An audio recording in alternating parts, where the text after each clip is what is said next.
How to tell if you have diastasis recti. You may have heard that there is a simple self-check that you can do, but get a little confused about it. I mean, how many fingers? What does it mean? What if I have a little bit of, extra fluff around there? How far do I bring my head up? So all of these things can be a little confusing, and if you're not doing it correctly, you can either get a false "no I don't" or a false "yes I do." So I want to make sure that we clear up that. Also talk about how can you tell if you have diastasis when you're pregnant, and how do you fix it? Hi, I'm Katrina, and I work with thousands of women who have diastasis with my programs from Core Fitness for Moms. Let's start by talking about the diastasis self-check test, because this is what every mom should do from around about 6 to 8 weeks postpartum. Now, you may have been told that all you need to do is lift your head, put your fingers in, and check. What's the gap? Is there a gap there? Well, the actual answer is that's not exactly what you need to be doing. So when we have diastasis, you can have diastasis above the belly button only, below the belly button only, around the belly button only, or full length, or even a combination of upper and belly button, lower and belly button. Now, here's the thing. Depending on where your diastasis is will depend on what exercises you need to do. And that's why in my 8-week progression, we actually work on exercises that cover everything so that no matter what type of diastasis you have, you will be able to firm it and reduce the width of it.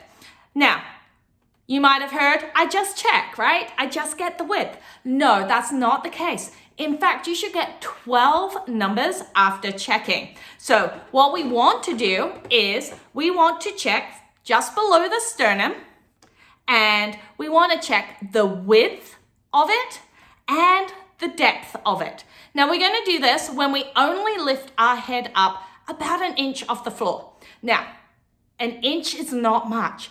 All we're doing to lift our head up is to engage the abs just enough, like we would be if we're standing. Because when we're lying on the ground's supporting our body. So our abs don't need to contract at all. Now, this is why you will get a difference between if you say had a scan to measure your diastasis. It may seem a lot wider than it is when you check yourself. This is because the scan's done when you're lying down. So there's absolutely no ab tension. And the rectus abdominis is actually what brings the abs together. Now, it doesn't matter if you have a bigger gap when you're lying on the ground because you're not using your abs. What matters is how functional it is when you're sitting or when you're standing, because that's when you need your abs to support yourself. All right, so we want to lift our head just 1 inch off the ground. Just 1 inch, not 2 inches, not my shoulders coming up. That's going to give you a false result, okay? Because as we lift our head, our rectus abdominis contracts, and that's going to bring the gap together. And we want to know what it's like when we're in a relaxed state. So lift the head just a little bit, and you're going to measure both the width and the depth. So how many fingers fit between the rectus abdominis muscles, and how deep can they go? You measure the depth by, it feels like a trampoline base, which is ideal. That's what you want. I can sink my fingers down to about my fingernail, my first knuckle, my second knuckle. There's no stopping me. That is what you want to measure. Okay, so width and depth. Then just above the belly button, not in the belly button. The belly button's got a hole there anyway. You're not going to get anything from that. So just above the belly button, again, the width and the depth. How far can you sink it down before there's that kind of trampoline type base resistance? And then below, a few inches below the belly button as well, okay? So 3 locations for measuring width and depth. Then you're going to relax it out, and you're going to repeat that. But this time, when you lift your head, I want you to exhale. That's going to engage your core. And you're going to do the same thing. You're going to measure the width and the depth when you have engaged, okay? here, here, and here. Now, here's the thing. When you engage just your deep core, your gap may widen. This is a good thing. Don't worry about it. It should firm up. So let's just say your relaxed measurement was 3 fingers, 1 knuckle. And then when you engaged, it was 3 and a little bit, but just a fingertip. It was quite firm. That is an awesome result because our deep core muscles wrap around our body, which means they actually pull the gap apart. Now, you might have heard in previous years, long ago, do lots of head lifts and lots of crunches. It will close your gap. Yes, it will. However, it will not make you functional, and it will not firm up the gap, and it will not flatten your belly, okay? Remember, this does not flatten our belly. A binder coming around us will flatten our belly. Our TVAs are like a binder. So they may initially, as you work them, widen the gap slightly. But as long as it's firming the gap, that is awesome. That is what's going to get you a flatter, more functional, strong core. Focusing on closing the gap will actually cause you frustration. It will mean that you bloat a lot more, that you're like, I'm strong, but I still look like I'm pregnant and I don't understand. I'm doing all the exercises. So we want to make sure we firm the deep core first, then we can work on bringing the gap together. Now, I want to let you in on a little secret. You're not meant to close the gap. Okay, can I say that again? You're not meant to close the gap. It is completely normal to have a 2-finger gap if it's firm, and firm means like a trampoline base. Okay, that's what I want you to understand. It's normal. Closing the gap is not something that you may not have even been born with a closed gap, right? When we're born, we all have diastasis, right? That if you look at your baby, you'll notice that there's a diastasis there. It doesn't close or firm until you're about 4 or 5. Sometimes a little later, sometimes a little earlier, depending on your body type. So a lot of kids always have had a 2-finger gap. It's normal, okay? So you may have always had a 2-finger gap, but it was firm and it was functional and you never noticed it. You'll notice fitness professionals, when you look at their 6-pack abs, when they're flexing, they have a gap there. It's normal, okay? So don't focus on closing the gap. Focus on firming the gap. That is what's going to give you the results that you're looking for. All right, so how do I tell if I have diastasis recti while I'm pregnant? Well, here's an interesting thing. 100% of full-term pregnancies have diastasis. This is how our body compensates for that growing baby. It's a good thing. It's meant to happen. So I don't want you to freak out if you suddenly see that you have diastasis when you're pregnant. You're meant to. Normally from about 28 weeks onwards, if you're in your 2nd or 3rd baby and you had diastasis prior to getting pregnant, it's likely to show a lot earlier. But in your first pregnancy, it might not show or see it until much later into 30+ weeks, okay? But it's normal. It's how our body responds to the growing baby inside us. What we don't want to do is we don't want to make it worse than it needs to be. So we want to work a lot on rib expansion, back expansion, and not doing movements that cause that coning down the center line.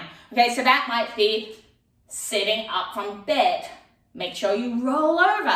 It can be when you're trying to get up from the chair, okay? Really focus on that good hinge and using your glutes. Could be whilst you're trying to wash your hair in the shower, okay? When you bend backwards, you might see you doming. See if you can stack and wash your hair in a different way, okay? So the less movements which cause doming you can do, the better it's going to be. The more back expansion, rib expansion, good breathing there, the better it's going to be as well. All right, but how can you tell when it happens? Well, one, you may see that coning when you're doing exercises or movements. Doesn't necessarily mean that you have diastasis, it may mean that you're not recruiting your deep core muscles correctly, and you need to work on that as well. That nice long exhale in order to do the movement. Or you will visually see it. So go look at yourself in the mirror. Do it without your clothes on and with your clothes on. So sometimes it's actually easier to see if you're wearing a tight fitted top, and you'll see that diastasis there. Another indicator that could be is that your belly button's coming into an outie when it wasn't any. That's sometimes a hernia, and sometimes it's an indication that you have diastasis around here. Again, it's normal and it's meant to happen. What we want to be is aware of it so that we can think about our movements and making sure that we're not doing that doming when doing a movement. What about the different symptoms? Well, I've done a whole other video that you can see here on all the different symptoms, and there's a blog post that I'll post below as well about that. How do you fix diastasis recti? Well, I have my free beginners program, which you'll see here, and I'll put a link to that below as well. But remember, the beginners program really only helps that initial stage of just kind of reconnecting. And depending on the type of diastasis you have, it may or may not help. So if, for example, you have a tight pelvic floor and you have diastasis or a pooch below the belly button, the first step isn't to start doing ab work. The first step is to learn to relax and lengthen into that pelvic floor so that your lower abs can start working. If you have a tendency to cinch at the belly button, you want to stop doing that first because you're putting pressure down into the pelvic floor and up into the diaphragm. So you want to, again, learn to recruit the lower abs without that belly button. If you have a tendency to grip under the rib cage, this is going to push pressure out into that mid and lower area. So the first step will be actually learning to release under the rib cage and get that breathing right. Okay, I go through all of that in the blueprint to a functional core and in my 8-week progression program. So make sure you check those out. What about surgery? You may have heard that the only way to fix diastasis is surgery. Well, in my experience, I have found that around about maybe 5% of moms who I've worked with, and I've worked with thousands and thousands and thousands of moms, about 5% of them may truly need surgery. That doesn't mean that people can't opt to have surgery because they have lots of extra skin and they really want to do it. However, you want to make sure that you've tried and hopefully succeeded to regain a functional core first. Because surgery is very hard on the body, it causes a lot of extra tightness and can actually cause other issues in the long term. So the key is learn to breathe correctly, get that strong core, glutes, pelvic floor first, and then if you still want to have surgery or have found that you're one of those few who really have a connective tissue issue, then your surgery is going to be much more successful. Your recovery will be much easier. However, remember, you may be told you can never close the gap without surgery. The aim is not to close the gap. You may never have had a closed gap before. The aim is to firm the gap. So whilst the doctor may say you can never bring those abs back together completely, it's not the aim. All right, so keep that in mind as you go through this process and make sure that you've really worked hard on regaining that function before even considering surgery so that it is a much higher success if you do decide to go for that, even though you may find you don't need to, because most moms who really work on their core correctly don't need that surgery. All right, what about if it's years later? Can I still fix my diastasis? The answer is absolutely yes. I have worked with moms who are 80 with 3 or 4 grandchildren, and they've been able to regain a functional core. All right, so it is never too late to start. So click that free beginners program or check out some of my other programs below and let me know if you have any questions.